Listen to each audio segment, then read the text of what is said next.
Hello, welcome back to another fantasy football video. I hope everyone's done fantastically well. Here was some content for the pre-season of the FPL season 2021-2022. That is a little bit of a mouthful, isn't it? Today we're going to be taking a look at those players you should potentially be avoiding, if not just for the start of the season, potentially for the whole season as well. You will see what I mean. If you are new around here, don't forget to hit that subscribe button for what is going to be an incredible pre-season. Hopefully on this channel, going to be pumping out the content. Hit that like button if you do enjoy this style of content. And yeah, let's get straight on into this one. So the first avoid for this season is going to be Teemu Pukki. And I know a lot of people are going to be thinking, Teemu, he did us so well at the start of the season 2 years ago. However, Norwich coming up this season, he is a couple years older. They have lost their main creative player, Emil Buendia,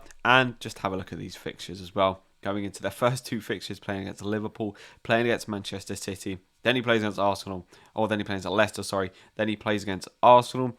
If many of you do remember, though, in his first game in the Premier League, he did score against Liverpool. So maybe you will be considering that. Coming at 6 million is why he will turn plenty of people's heads. Because, I don't really think there are any other starting strikers that are cheaper than Pukki. Maybe, as we go into the season, we'll find that some of the other strikers are, some of the other attackers are, but at the start of the season, he is the one we know is kind of guaranteed to be at 6 million, which is why I'm kind of saying, still, you've got to steer clear of him, even though he is the cheapest option.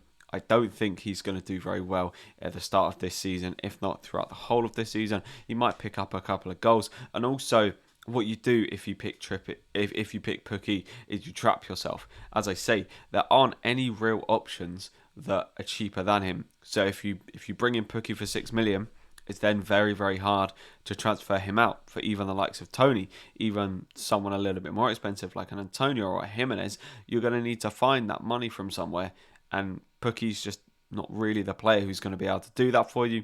So I think for me, Pukki, unless he goes on an absolute mad one like we saw Bamford do pre-season or the start of last season, I think Pukki has got to be on the avoid, unfortunately. Then moving on into the next player, we've got Jamie Vardy from Leicester City. Now, for me, Vardy just comes in a little bit too much of a premium, to be honest with you. Being 10.5 million for what he offers, I think he was around kind of 9 to 10 million for the majority of last season, and he never really proved that he was kind of worth that value. The season before, he obviously had an absolute stormer. He is still on penalties, so maybe that's something to think about. They play against Wolves, West Ham, then Norwich, then Manchester United. So it's a pretty average start to the season. I think Leicester are actually on the more favourable side of fixtures.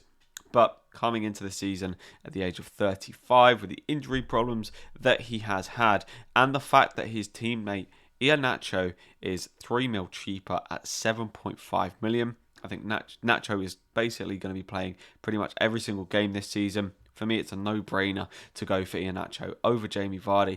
And especially, if you're going to go for a premium striker, there's only one man you can really go for, and I think that's Harry Kane. 10.5 million just seems a bit too much for what Jamie Vardy offers. Then in terms of the next avoid, for me, Raheem Sterling kind of has to be in there at 11 million. As I said, it's just with some of these players, it's just kind of, it's about their prices, it's about their form, and some of them obviously about their fixtures. Man City, I can sit here and be like, oh, they've got some tough fixtures against Tottenham, Arsenal and Leicester, but at the end of the day, it's Manchester City. And we all know that any player from Manchester City can absolutely smash it on any given day. However, Sterling's numbers last season weren't particularly great. I think he picked up 10 goals and around about 7 assists. Now, for maybe a 7-8 mil attack or midfielder, you're thinking that's really, really good stats. I'd want to have him in my team, but it's not quite where he was a few seasons before that, where he was picking up the likes of, 17, 18 goals and 10 assists. That's the kind of stats we want to see from an 11 million kind of priced player. So value for money wise, especially when you can get Bruno Fernandes for 1 mil more, and the fixtures that Manchester United have, the consistency that Fernandes is going to play in, the fact that he's on penalties, for me it's just a kind of no-brainer that Sterling doesn't get in your team ahead of the other options in the midfield. Even the likes of, say, Rafinha, Jack Grealish coming in at kind of 3-4 mil cheaper were putting up similar numbers last season. So, unfortunately for Sterling, I do think they've kind of potentially mucked up a little bit on the pricing of this one. I don't really know how he's managed to get himself an 11 mil pricing. Probably just because he is kind of a well-known player from Manchester City, and as we all know, as I said earlier, Manchester City players can pop off on any given day. But for me, it is quite a strong avoid on Sterling unless he absolutely goes on a mad one. Now, the next player we're looking at, I can imagine some heads will probably be turning at this point that I'm going for Tariq Lamptey as an avoid. Now, it's not a complete avoid. It's more a wait and see avoid until we know that he is most definitely going to be playing week in, week out. If we get some strong information in the pre-season that he is going to be playing and that he's all fit, he's all ready to go, then he could turn into a cracking option, because we look at those fixtures. Burnley, Watford, that should not say Sheffield United, but Brentford.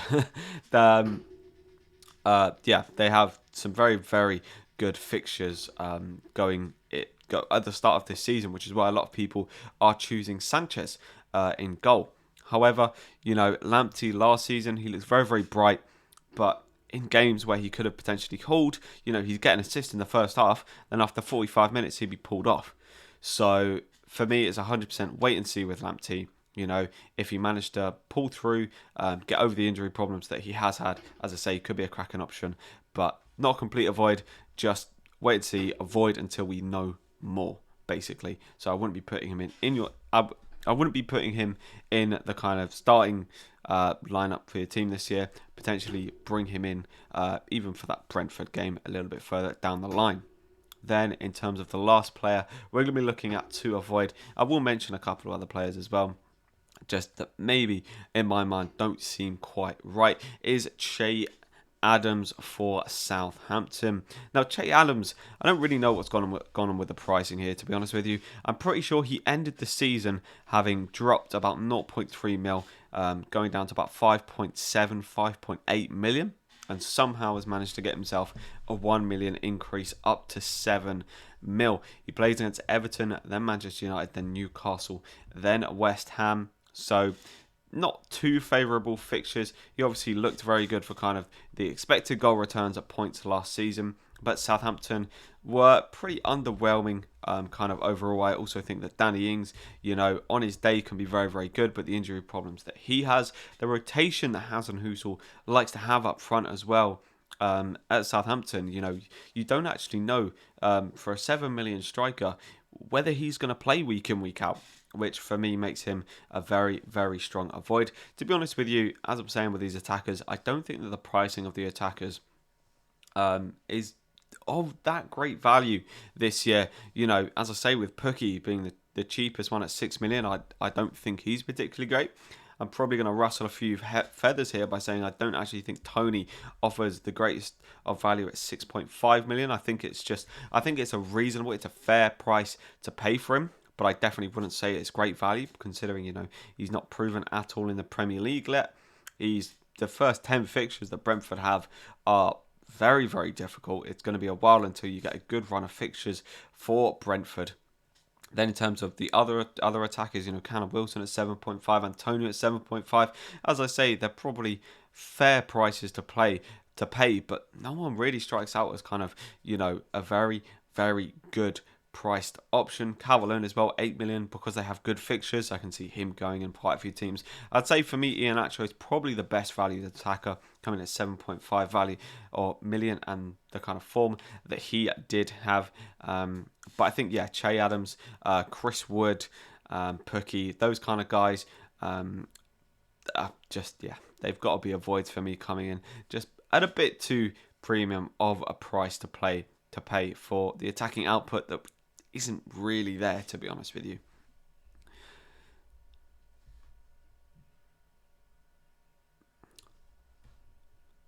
that isn't really there, to be honest with you.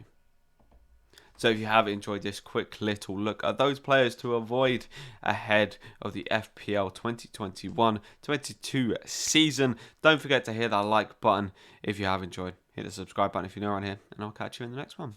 See ya.